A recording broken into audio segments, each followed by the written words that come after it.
In yesterday's Shir, the Alter Rebbe is explaining how the Tzimtzum is not literal, that God is not absent, God forbid, in any level of existence, because les asar poni minei, there is no place devoid of him. So the expression Seiviv kol almim, which may imply, might seem to imply, a distance, that God surrounds the worlds from above, from the outside, and so on, is really not to be understood that way.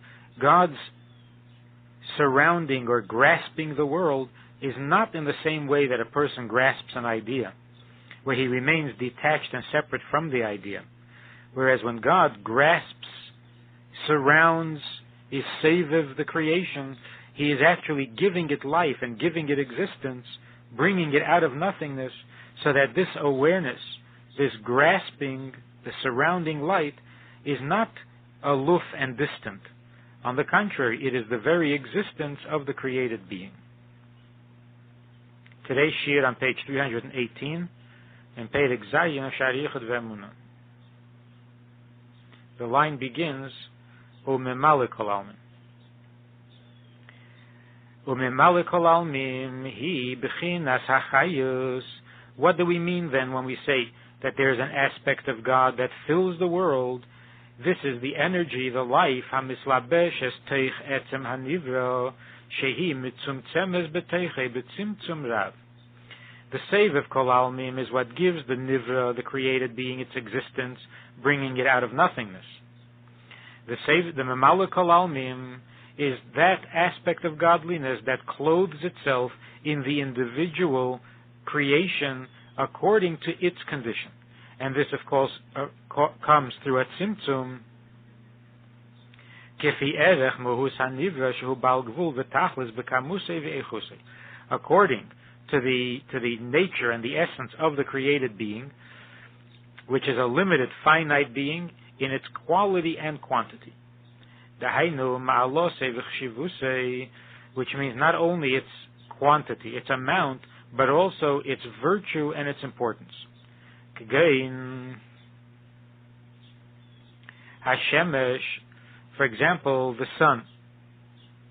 Shegufe yesh legvul v'tachlis b'kamusei, the body of the sun is a finite size, finite dimension. Shehu kemei kuf samach zayin pa'omim kegedul kadur ha'oretz. The size of the sun is approximately 167 times the size of the earth in the diameter. So that's the finite size, although it's huge, but still finite. Ve'echusei u'mailosei, and its quality and its virtue, hu'erei, which is the fact that it gives light, gam ken yesh legvul. This also is finite, ad kama yuchol leheir, how much it can illuminate.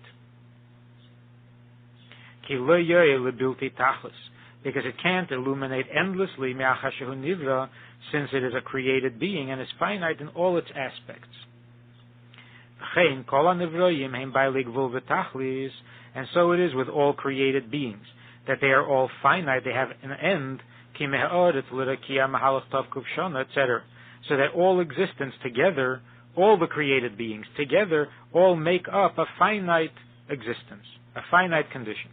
As for example, from heaven to earth is a distance of 500 years, between each heaven, 500 years, so it's all very large, but still definitely finite.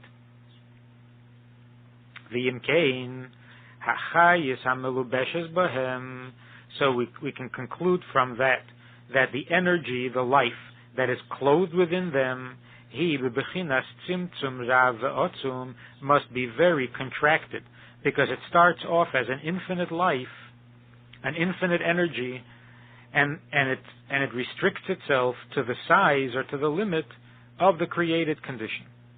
So it must be a great tzimtzum, ki tzrichot chilo lehiszamtim tzimtzumim rabim va'atzumim, because it first has to be contracted with powerful contractions, and many contractions,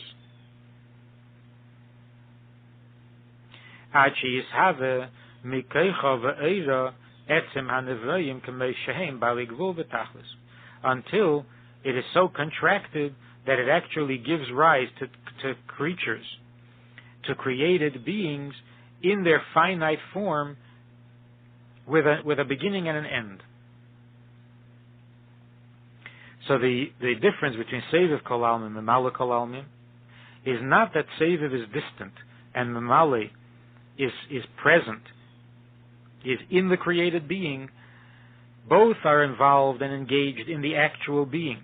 The Seviv Kol Almin gives it its existence, and the Memale Kol Almin gives it its form, both in quality and in quantity. In the Hayom Yom for the 27th of Sivan, the Rebbe writes, Ksiv uveirachacha Hashem Elokecha b'chol asher taseh. It says, and the Eibishter will bless you in all that you will do. Ha'adam olov rak lases keli leparnasosei. A person has to do something in order to make a living, but then the living itself comes from the Eibishter.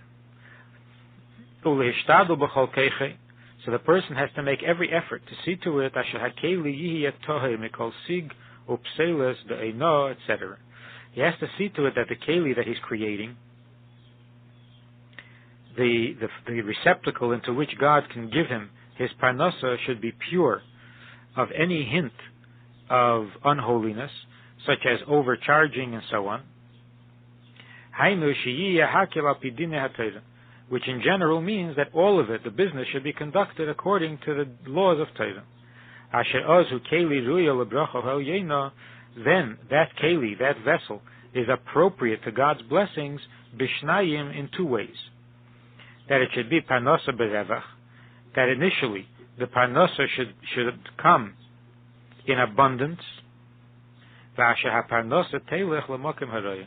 And the second part of the bracha is that these earnings that are earned in a kosher way, not only are they abundant, but they also get used for positive blessing things,